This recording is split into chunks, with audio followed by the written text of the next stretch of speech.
Começa a contar.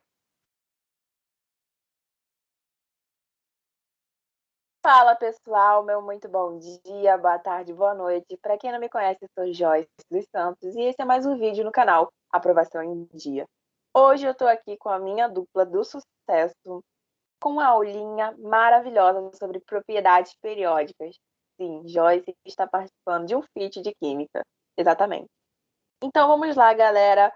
Prepara a agendinha, prepara o caderno, deixa seu like, comenta, compartilha, chama a vovó, chama a titia, porque a aulinha promete. Vamos lá, propriedades periódicas. Vamos falar alguns conceitos básicos para vocês entenderem diretamente a matéria. Então, bora lá. Pode passar.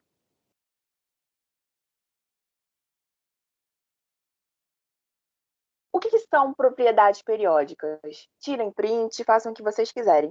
São aquelas que, à medida que o número atômico aumenta, assumem valores crescentes ou decrescentes em cada período, ou seja, repetem-se periodicamente. Olha o nome, propriedade periódica, periodicamente. Joyce, mas por que eu estou aprendendo esse conceito básico? Foi como eu disse no vídeo anterior sobre física.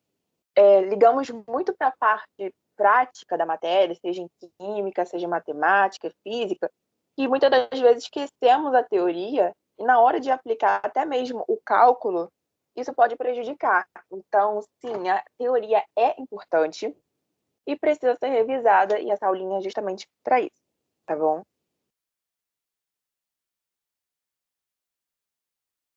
Agora vamos falar quais são as propriedades que temos.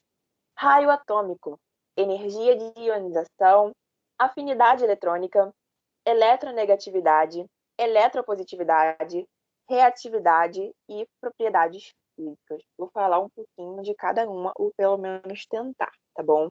Vamos começar com raio atômico.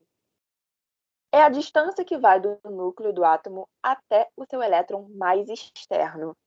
Provavelmente, no Enem, ele poderia colocar uma figura do tipo e pedir para você calcular. Mas se pedir a teoria, você já sabe que é a distância que vai do núcleo do átomo até o seu elétron mais externo. Um exemplo, põe uma questão teórica com essa imagem. Você saberia responder desse jeito? Agora sabe porque acabei de explicar para você. Aí tem alguns exemplos do tamanho do raio atômico. Um exemplo claro ali do lítio, 0,78, do lítio mais do berílio, 0,90, do oxigênio, 0,73, do alumínio, 1,48. Esses são exemplos que é bom você tirar um print e colar na parede. Tirou o print? Então vamos lá.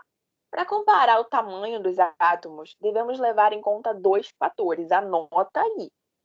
Põe um marca-texto, uma coisa assim bem fluorescente, chamativa para você não esquecer. Número de níveis, conhecido como camadas.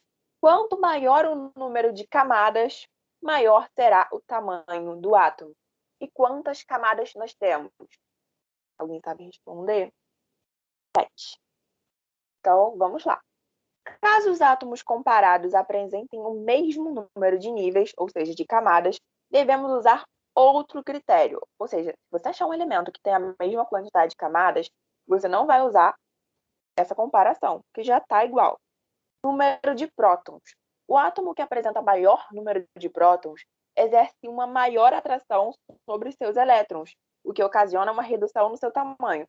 Então, quanto maior o número de prótons, maior a atração, e vai reduzir o tamanho do átomo. Beleza? Anotado isso aí? Então, vamos para o próximo. Tem muita coisa para falar. O tamanho do raio atômico, ele aumenta da direita para a esquerda, de cima para baixo. Então, quanto mais voltado para a esquerda, mais para baixo, é maior o raio atômico. Beleza? Essa imagem aí representa muito bem isso. Tira print. Aí temos outras imagens para ilustrar o tamanho do raio atômico.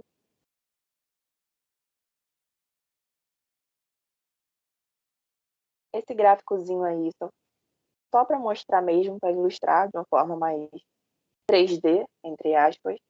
A imagem é primordial quando você vai explicar algo do tipo. Não fica muito subjetivo, pode passar. Energia ou potencial de ionização. Vamos para a nossa segunda definição. É a energia necessária para remover um ou mais elétrons de um átomo, isolado no estado gasoso. Aí tem a equação bonitinha. Ou seja, não adianta nada você saber aquela equação e não saber o que é uma energia de ionização. Né? Porque muitas das vezes, principalmente em química e física, as pessoas gravam muitas fórmulas, mas esquecem do conceito e na hora só tem fórmula na mente e não sabe o que fazer. Depois eu vou ensinar uns macetes em física, mas voltando, pode passar.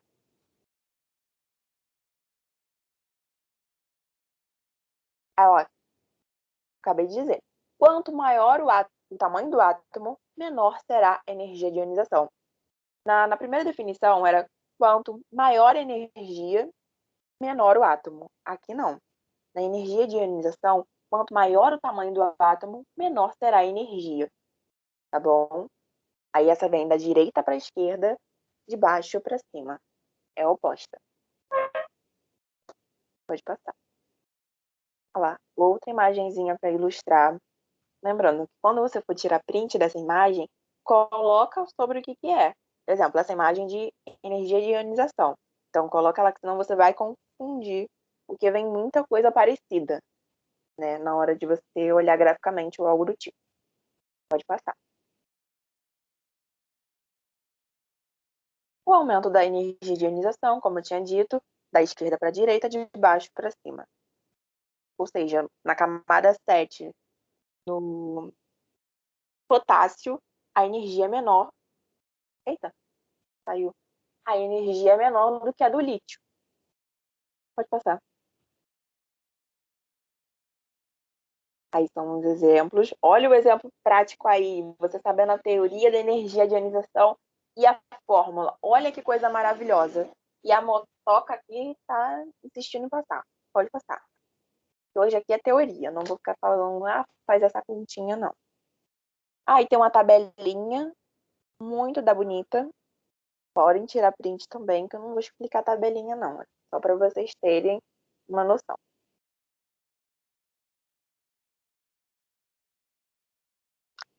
Agora vamos para afinidade eletrônica ou eletroafinidade. Lembrando, anotem os nomes com os seus conceitos. Não inventa de colocar eletroafinidade de forma avulsa. O que é a definição? A energia liberada, olha só, eletroafinidade libera energia. Quando um átomo isolado no estado gasoso captura um elétron. Ou seja, isso aqui é uma regra muito restritiva.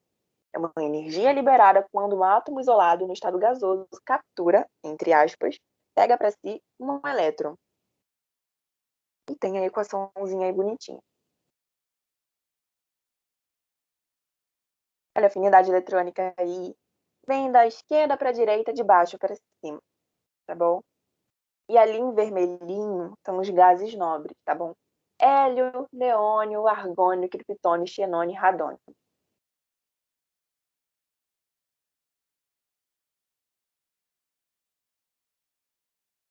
Tabelinha ali, ó. Ali na família 8A, tá tudo zero pelo seguinte critério: os gases nobres eles são estáveis por si só, então eles não dependem de ninguém, tá bom? Então é basicamente por isso. Vamos falar um pouquinho de eletronegatividade. O que seria eletronegatividade?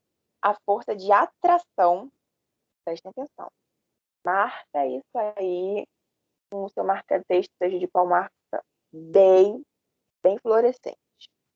A força de atração exercida sobre os elétrons de uma ligação. Agora aqui já envolve uma ligação em específico. Tem uma força de atração entre uma ligação. Quem que vai puxar mais? Ali no caso do hidrogênio, ambos estão puxando na mesma intensidade. Mas se fosse um cloro e um hidrogênio, o cloro estaria puxando mais do que o hidrogênio, tá bom?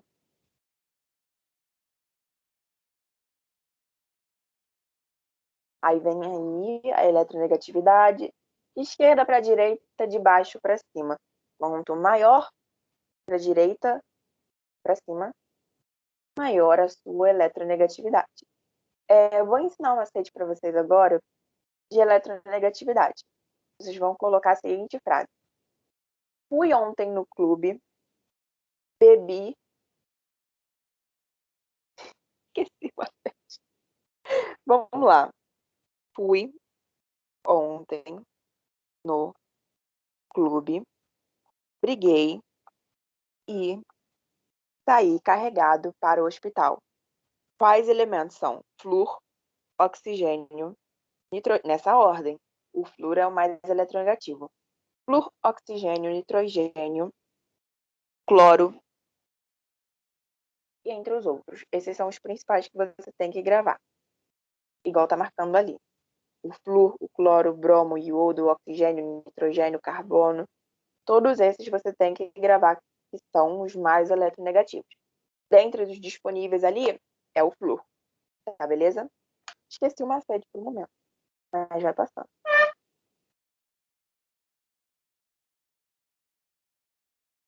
Agora vamos falar de eletropositividade. A eletropositividade tem como definição o caráter metálico, propriedade periódica associada à reatividade química.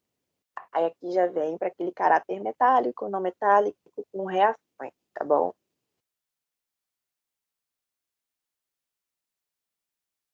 Aí esse aí já é o oposto das outras. Vem da direita para a esquerda, de cima para baixo. Basicão. Esses conceitos depois vocês vão ver que são bem decorebas, não é nada, ai meu Deus, não estou entendendo. É literalmente olhar e saber interpretar as setas.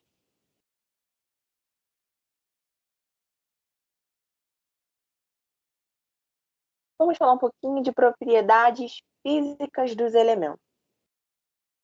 Tá aguentando aí, tá vivo, beber uma aguinha, a mão ainda tá boa para copiar, então vamos lá.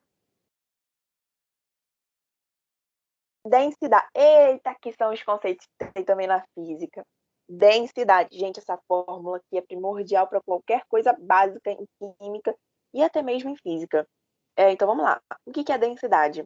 É a relação entre a massa e o volume de uma amostra. Para você saber o que é densidade, são duas opções. Ou você grava o conceito e vai acabar gerando a fórmula, ou você grava a fórmula que vai acabar resultando no conceito. Ah, Joyce, eu sei os dois. Ótimo. Ah, Joyce, eu sei um. Se você sabe um, consequentemente, você sabe o outro, né? Então, eu sei que densidade é a relação entre a massa e o volume. Olha o nome, relação. Então, um está relacionado ao outro. Um está sobre o outro, tá bom? Então, a fórmula de densidade é densidade igual a massa, que tem que ser em grama, tá? Cuidado na hora de fazer cálculos com a conversão de medidas. E o volume é em centímetro cúbico. Basicão esse conceito aí de densidade.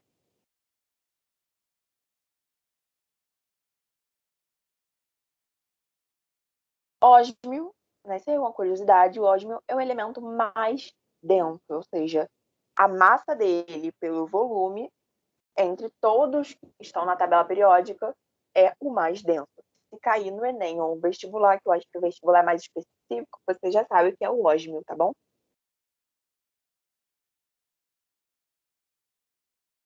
Olha lá, alguns valores. Do sódio é 0,97 de densidade, do magnésio 1,74.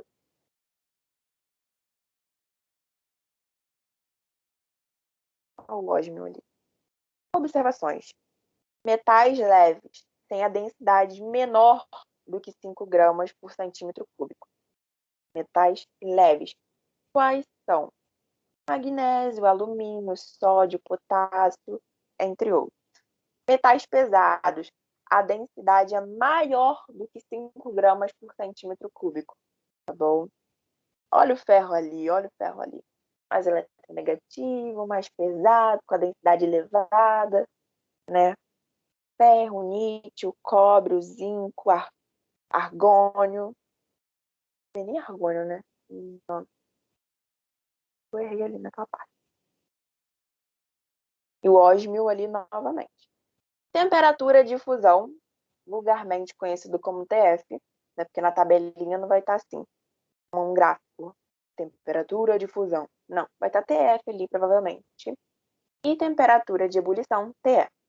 Temperatura de fusão, o que é, Joyce?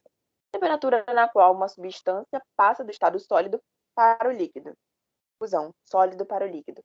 Cuidado com gráficos no qual a reta está em uma constante, tá? Porque isso não significa mudança. Isso significa que quando sair dessa constante vai haver uma mudança, tá bom? Provavelmente vai começar a derreter ou evaporar. Temperatura de ebulição. Temperatura na qual uma substância passa do seu estado líquido para o gasoso. Sempre terá um gráficozinho no Enem ou no vestibular com isso, com esses conceitos. Por isso que eu digo, não adianta você saber a conta e não saber interpretar um gráfico que é um TF e o que é um TE, beleza?